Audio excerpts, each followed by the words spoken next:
ഞാൻ ഹൃദയത്തിൽ നിന്നാണ് സംസാരിക്കുന്നത്. ഇത് ഞാൻ അല്പം വേദനയോടെയാണ് സംസാരിക്കുന്നത്. Shrimati Indira Gandhi is a real and only architect of India post-independence and until her demise. ഇതൊരു പൗരനെന്ന നിലയ്ക്ക് ആയമ്മ നടത്തി വെച്ചിട്ടുള്ള അഡ്മിനിസ്ട്രേഷണൽ എഫേർട്സ്, അതിന്റെ റിസൾട്ട്, ഇതൊന്നും നമ്മളങ്ങ് ഒരു കിരാതം കൊണ്ട് മറന്നുപോകും. അട്രിബ്യൂഷൻ, സമർപ്പണ ബുദ്ധി എന്ന് പറയുന്നത് ഒരു പൗരന്റെ പരമപ്രധാനമായ പ്രയോറിറ്റി ആയിരിക്കും. എനിക്ക് ആട്രിബ്യൂഷൻ നടത്തിയേ പറ്റൂ.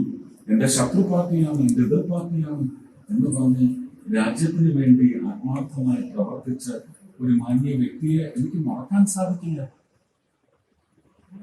എവിടെയാണ് ഇത് തെറ്റാവുന്നത്? എന്റെ പ്രധാനമന്ത്രി എന്ന് ഞാൻ പറയും, എന്റെ പ്രധാനമന്ത്രി ശ്രീ നരേന്ദ്രമോദി പാർലമെന്റിൽ ഇത് വിളിച്ചു പറഞ്ഞിട്ടുണ്ട്. നല്ല ഉരുക്ക് വനിത എന്ന് പറഞ്ഞിട്ടുണ്ട്. അത് അദ്ദേഹത്തിന്റെ അവകാശമാണ്, അദ്ദേഹത്തിന്റെ ഉത്തരവാദിത്വവുമാണ്. ഇന്നലെ ഉപയോഗിച്ച പ്രയോഗത്തിൽ തെറ്റ് പറ്റിയിട്ടില്ല എന്ന് ഞാൻ അടിയുറച്ചു വിശ്വസിക്കുന്നു. നിങ്ങൾക്ക് ഭാഷയുടെ ഈ കോണ്ടെക്സ്റ്റുവൽ മീനിങ് മനസ്സിലാകുന്ന ആൾക്കാരല്ലേ. ഞാൻ എന്താ പറഞ്ഞത്? കോൺഗ്രസിനെ സംബന്ധിച്ചിടത്തോളം ആർക്ക് ഇഷ്ടപ്പെട്ടാലും ഇല്ലെങ്കിലും കരുണാകരൻ കേരളത്തിലെ കോൺഗ്രസിന്റെ, അതിന് ഫൗണ്ടേഴ്സ് ഉണ്ടാവാം, കോ ഫൗണ്ടേഴ്സ് ഉണ്ടാവാം, പക്ഷേ കരുണാകരൻ കേരളത്തിലെ കോൺഗ്രസിന്റെ പിതാവാണ്.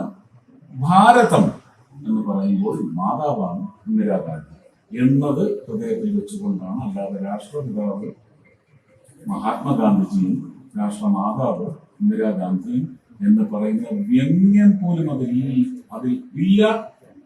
ഇത് തീർത്ത് പറയാം.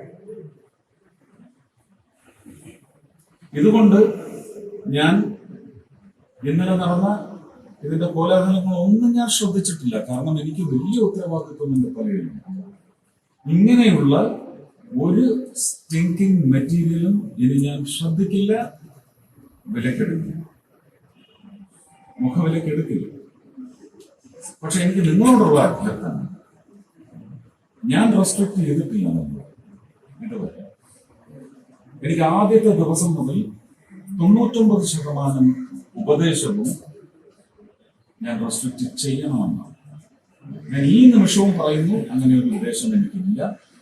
പക്ഷെ ഇതാണ് നിങ്ങളുടെ ഉദ്ദേശമെങ്കിൽ ഇനി നിങ്ങളത് ഒഫീഷ്യൽ ടേബിളിൽ മാത്രമേ നിങ്ങളല്ല. ഒരു കലാകാരനായിട്ട് പോലും ഞാൻ നിങ്ങളുടെ മുന്നിൽ വരില്ല. ആ നിലയിലേക്ക് മാധ്യമപ്രവർത്തനം നിങ്ങൾ നടത്തിക്കോളൂ. അതിനുള്ള തീറ്റ നിങ്ങൾക്ക് ഒരുപാട് പുറത്ത് കിട്ടും. ഞാൻ അതിന്റെ തീറ്റയാവാൻ നിശ്ചയിച്ചിട്ടില്ല. എന്നെ മനഃപൂർവ്വം വലിച്ചെടുക്കും. എന്റെ പ്രസ്ഥാനം നല്ല കണ്ടലുറപ്പുള്ള, നല്ല അന്തസ്സുള്ള പ്രസ്ഥാനം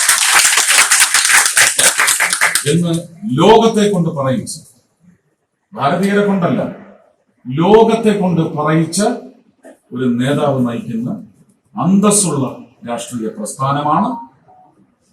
ആ അന്തസ്സ് വർദ്ധിപ്പിക്കുന്ന പ്രവർത്തനമാണ് ഹൃദയപരമായും വ്യക്തിപരമായും കുടുംബപരമായും പ്രാദേശികപരമായും പിന്നെ ഇന്ന് എന്നെ ഏൽപ്പിച്ചിട്ടുള്ള ഏത് തരത്തിലുള്ള ഉത്തരവാദിത്വമായാലും ആ ഉത്തരവാദിത്വത്തിനുള്ള ബാധ്യതയാണ്.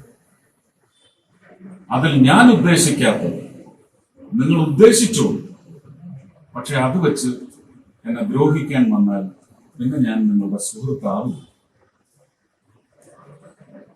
എന്റെ personal rights, freedom of expression is pure. Freedom of speech will be kept pure. അതെന്റെ വാഗ്ദാനം.